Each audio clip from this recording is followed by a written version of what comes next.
नमस्कार, मी doctor Karishma Daphale, fertility तज्ञ, पुणे। आज मी तुम्हाला IVF किती कालावधीची ट्रीटमेंट आहे याच्याबद्दल सांगणार आहे। तर IVF ही सर्वसाधारण 1 ते 2 महिना चालणारी ट्रीटमेंट। तर IVF मध्ये आपण पाळीच्या दुसऱ्या दिवशी लेडीजना बोलवतो ज्यांना इनफर्टिलिटीचा त्रास आहे। अशा लेडीजचा आपण एग काउंट चेक करतो। एग काउंट चेक केल्यानंतर त्यांच्या ओव्हरी स्टिम्युलेट करण्यासाठी त्यांना IVFचे हार्मोनल इंजेक्शन्स दिले जातात, ज्याचा कालावधी 10 ते 12 दिवस असतो। हे हार्मोन्सचे 10 ते 12 दिवसाचे इंजेक्शन्स दिल्यानंतर पाळीच्या सर्वसाधारण 12 ते 14व्या दिवशी ही अंडी आपण बाहेर काढतो। बाहेर काढल्यानंतर IVF लॅबमध्ये ICSI नावाची किंवा IVF नावाची प्रोसिजर होते, ज्याच्यामध्ये एग आणि स्पर्म याचं फ्युजन होतं।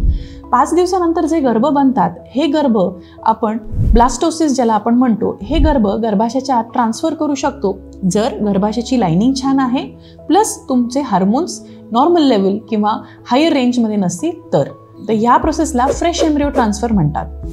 फ्रेश एम्ब्रियो ट्रान्सफर साधारण पाळीच्या 18व्या ते 20व्या दिवशी होतो आणि एकदा एम्ब्रियो ट्रान्सफर झाला तर 15 दिवसानंतर तुम्हाला समजू शकतं की तुम्ही प्रेग्नंट राहिला आहात की नाही। समजा तुम्हाला फ्रेश एम्ब्रियो ट्रान्सफरमध्ये प्रेग्नन्सी राहिली नाही किंवा डॉक्टरनी सल्ला दिला की फ्रेश एम्ब्रियो ट्रान्सफरमधला रिझल्ट कमी राहील, तर अशा केसेसमध्ये फ्रोझन एम्ब्रियो ट्रान्सफर केलं जातं। तर फ्रोझन एम्ब्रियो ट्रान्सफरमध्ये तुम्हाला पुढच्या पाळीच्या दुसऱ्या दिवशी बोलवलं जातं आणि या सायकलमध्ये तुमचं गर्भाशयाचं आवरण तयार केलं जातं। गर्भाशयाचं आवरण तयार केल्यानंतर साधारण पाळीच्या 18व्या ते 20व्या दिवशी तुमचा गर्भ फ्रोझन जो असतो तो ट्रान्सफर केला जातो। या प्रक्रियेला फ्रोझन एम्ब्रियो ट्रान्सफर म्हणतात। तर सर्वसाधारण 1 ते 2 महिन्याची ही कालावधी असते।